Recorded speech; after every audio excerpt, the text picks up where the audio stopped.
Another issue impacting the wallets of Americans. The Federal Reserve approving its second straight interest rate cut, lowering its benchmark rate by a quarter point. The decision coming amid growing concerns over a recent wave of layoffs and the economic fallout of the government shutdown that Ryan just reported on. NBC's business correspondent Brian Chung here to break all of it down. First of all, let's just start with the decision itself. What can we glean from the Fed's decision to cut the second cut in 2 months now, and what will it mean for folks who are watching and listening? Yeah, well, look, that's going to be marginally better for anyone that's looking at those mortgage rates or credit card borrowing rates, auto loan rates, because, again, the expectation that the Fed would cut interest rates is a big reason why the 30-year mortgage has already come down from over 7% at the beginning of this year to around 6% now. But here's the question. The Fed has another meeting in December, and you would think after back-to-back meetings of cutting interest rates, they might cut interest rates again. The Fed Chair Jay Powell saying, whoa, pump the brakes. He said December is not a foregone conclusion. He said even far from it from another interest rate cut. So essentially, that could put a pin in those borrowing costs going down further from here. But of course, it depends on what the economy looks like. Can you read between the lines? Because the Fed essentially has two jobs: keep unemployment down, keep inflation down. It won't cut rates if it's worried about inflation. It will cut rates if it's worried about the jobs market. Yeah, and the problem is that those two things are in tension right now because inflation is above where the Fed would like it to be. And there's also the concern that tariffs could make that go higher. So in that environment, you wouldn't tend to see the Fed cutting interest rates. But why are they doing so? Because of concerns over the jobs market. Now, here's the challenge. There's a government shutdown, so we're not getting any data on what the jobs market looks like because the Bureau of Labor Statistics is closed. As someone that worked at the Fed, you need the data to show the economists what's going on. So they're probably looking at a lot of these companies. And in fact, the Fed chairman said, I asked him this question in the press conference yesterday, are you noticing any significant issues in the labor market, in the jobs market? He said, quote, no significant deterioration in the labor market for right now. But the reason why they're cutting interest rates is to stop that from happening in the future. And he said, like, without the data, it's like driving in the fog. When you see the fog, you slow down. Exactly. That's what they're doing. Okay. So the Fed cut interest rates by 25 basis points yesterday, which is basically 0.25%. What he is saying is that they are doing it not necessarily because inflation is high, but inflation ticked up. I just looked at the rate of inflation, and it's around 3%, which is higher than where we would want it to be, because in an ideal marketplace, what politicians and what analysts say that inflation should be is ideally it should be around 2%, right? They want it around 2%. Now, what they are saying is that inflation ticked up a bit and that they're leveraging that information in order to justify a interest rate cut. Now, I would like to see at least 50 basis points, not 25 basis points, which is 0.5%. And then I would like that to continue to happen throughout the year. I think that they're probably going to do another interest rate cut, probably 25 basis points in December. And what that basically means is that the cost of borrowing money has lowered. What is the cost of borrowing money? It is the cost or the interest rate that they use to charge you for everyday things. And this is broad across the spectrum. It's the amount that they charge in interest to cities and states that have a bond rating or is credit rated, and then they're not AAA or triple B or whatever it is that they rated at, right? And so the cost for them to borrow money, or the interest, the amount that they have to pay on interest, is based off of the rates that, that the Fed is proposing. When you talk about credit cards, when you're talking about home loans, when you talk about all of these things, remember, let's go back for a second, right? Let's go back. Remember this. Why is interest rates higher? Because for whatever reason, liberals and Democrats would like you to forget why it costs you significantly more to buy a home. When you see people that say, man, I got a mortgage in 2017, 18, 19 or whatever, you have to remember that that is when Trump was in office. Interest rates exploded in 21, 22, 23, and 24. Because the Biden administration had inflation at 9, 10, 11%, sometimes 12%, depending on where you were in the country and what your lifestyle was. So they raised interest rates exponentially, and they warned you. I had several different live streams where I warned you. I said, listen, guys, there is going to be an extended period, and you're not even going to feel it until years from now. of gnashing of the teeth, of suffering, job loss. So stack your money and make investments right now. I begged you.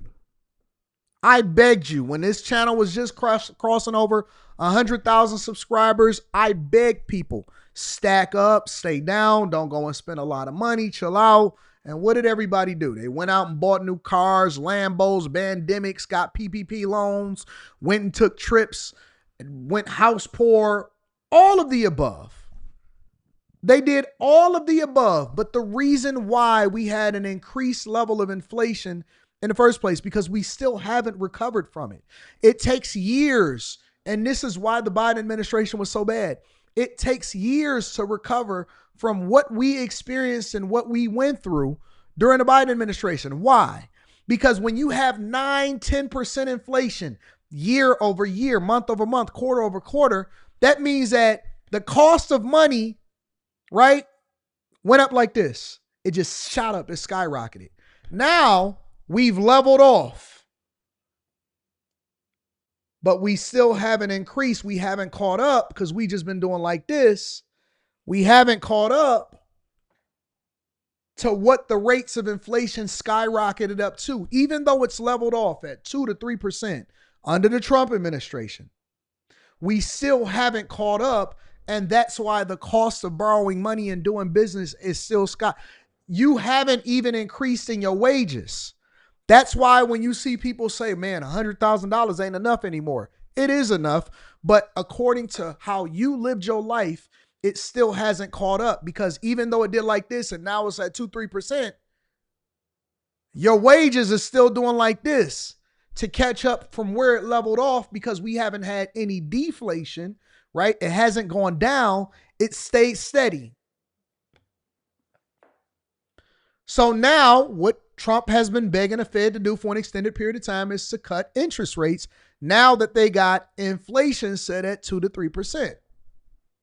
And what do you have to do? You have to lower your costs while at the same time continuing to invest and make more money. The fastest way for you to get yourself out of a situation is to make more money. I'm just going to be honest with you. Reserve cutting interest rates by a quarter point to a new range of 3.75 to 4%. There were two dissents on this. The second one by new Fed Governor Myron, who wanted 50. First one by Kansas City Fed President Jeff Schmidt, who wanted no change. So dissents on both sides, a kind of a rare occurrence for the Fed.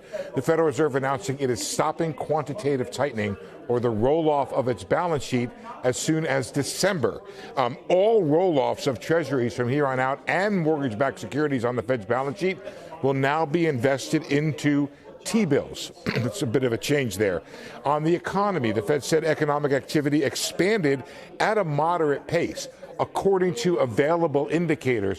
One of two nods in this statement to the absence of data by the Federal Reserve. It had said in September that the economy was moderating, so almost a bit of an upgrade to the economy, but according to available data. Job gains, it said, has slowed, however. Unemployment remained low through August. And again, it said more recent indicators are consistent with these developments. That's another nod to the idea that the Fed doesn't really have the official data. More recent indicators is what it's using. Inflation, it says, has moved up since earlier this year and remains somewhat elevated. That is the same characterization as September. And there's not much in the way of forecasting the future path of rates. I believe that'll have to wait for the press conference from Fed Chair Powell. But again, I don't think that, Zeroyce. You said you need high six figures in a lot of states, in my opinion, at least 250 to 600,000 minimum. I think you're way off.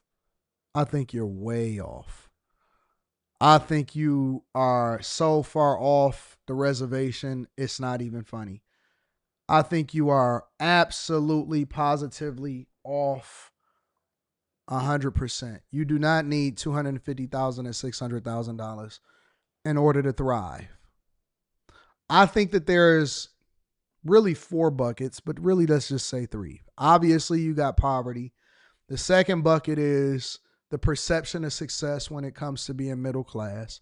That is people that are anywhere from 50,000 up to like 100. Maybe 50 to 120. 50 to 120 is the perception of success. Because usually those people in that space, they increase their way of life and the cost of living increase along with it, because they don't stay in the space that they was in. They just continue to, they want to live a better lifestyle. Their lifestyle increases more. And then you have the third bucket, and those are the people that is anywhere from, because it's a combination of mentality plus earning. And that's people anywhere from, I would say, 90 to maybe 200, 250.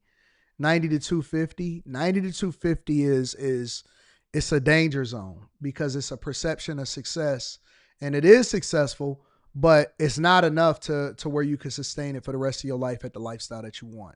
So you start to get a little bit of taste of the good life, but it gives you want to strive for more, and you now starting to break out. You can afford things that you never was able to afford before, right? You can go and do things maybe a little bit more comfortably than you ever had before. But some people just prefer to live in that space, and then other people say, you know what, I want to sustain this for the rest of my life and I never want to go backwards. And that's when you hit the fourth tier. The fourth tier is when you annually, me and Kevin Samuels always disagreed about this. Kevin Samuels would always say that you make $100,000 or more. That was one of many factors that made you a high value man. I always said that you had to make at least 250 or more. Now I would even increase it up to about 300, solidly making about $25,000 a month, gross. Obviously, combined with all of the other factors, I would say that would put you in a different position, because now you can really make things shake. Now you can pretty much do anything, and you've got a taste of it, and so you're gonna continue to try to increase that, and you'll do anything to sustain it and increase it. Because if you're solidly making $25,000 a month gross, then now you can make some things shake.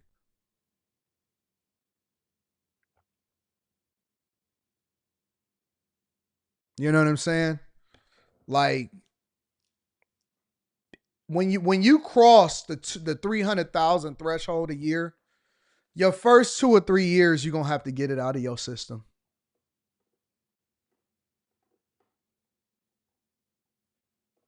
Your first 2 or 3 years, you got to get it out of your system, because you got to get the cars that you wanted. You got to, travel. You're going to have to trick off a little bit. You're going to get the clothes.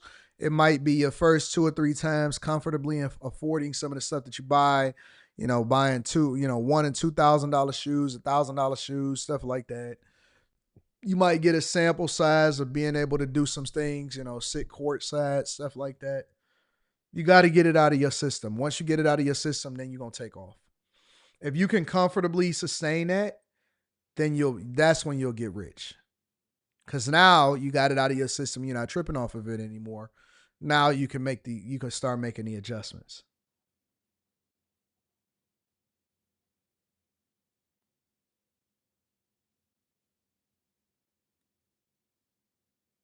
You know what I'm saying?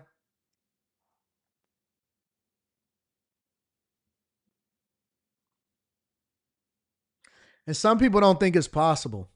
It is. It's very much possible. You 100% can be. It can be possible.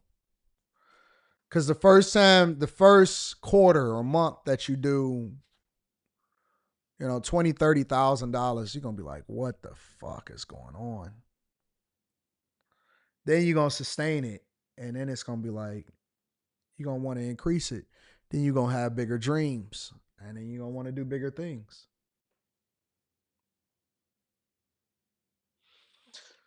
He said that's the equivalent of having a hoe phase. Facts. It's a fact. Men's hoe phase is financial. Men's hoe phase is financial. 100%. Because then at some point, once you sustain it for long enough, you don't even feel it. You don't even feel it.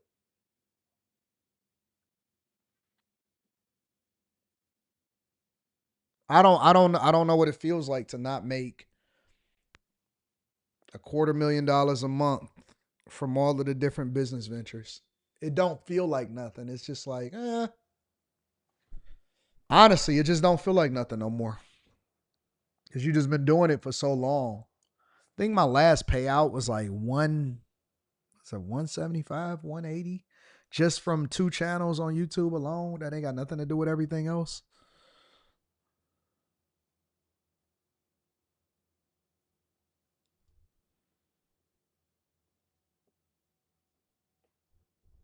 And then you get rid of all of it. I probably spend like 10K on myself doing whatever it is that I want to do. And then you take the other 240, 250 and you stash it and you invest it. You invest every dime. 300,000 a year, 180 to pass 3 nuts. No, I'm 180 a month, bro. And one payment. That's just one payment. That ain't even sponsorships. None of that. That ain't real estate. That ain't nothing. That's just 180, just 2 channels. You don't even trip over Rayshawn. Facts. That's a fact.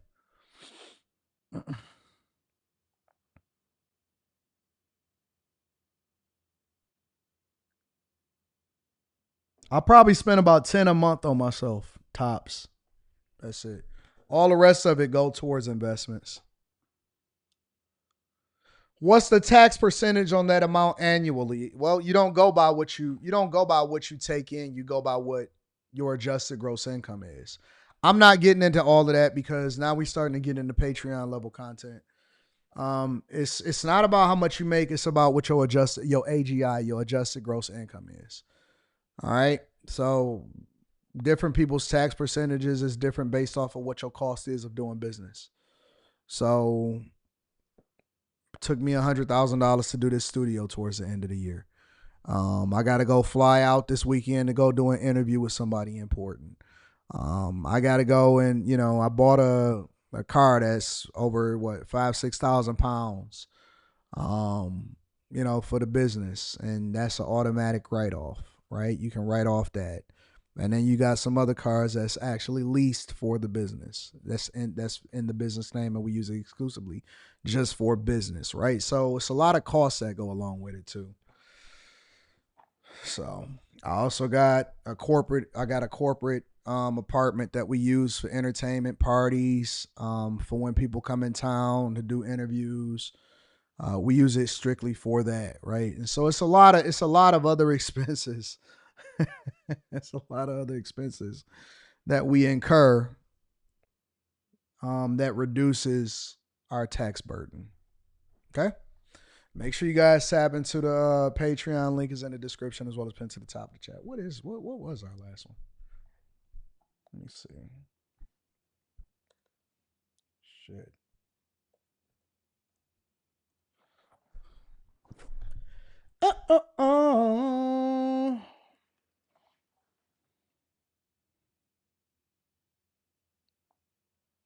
Need that.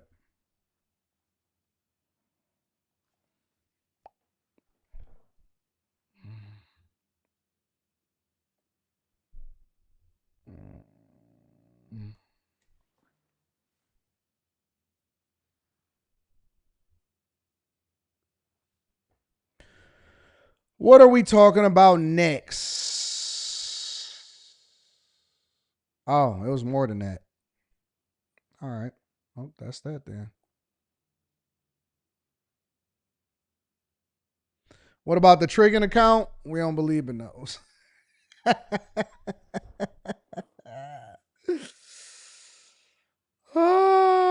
Oh yeah, I do got to renew your car payment this year. Shit. Your car is expensive, man. I don't know if y'all knew, but your car is an expensive proposition.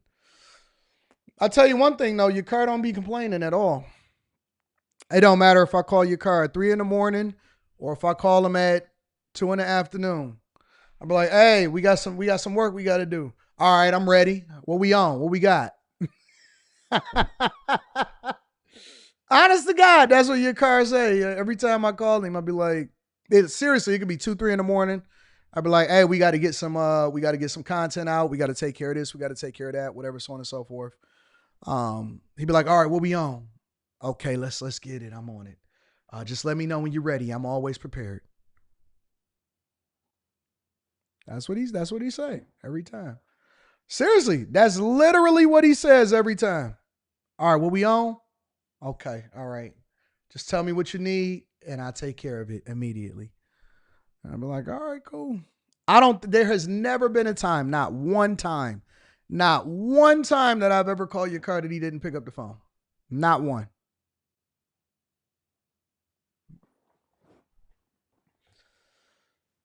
It's just the truth.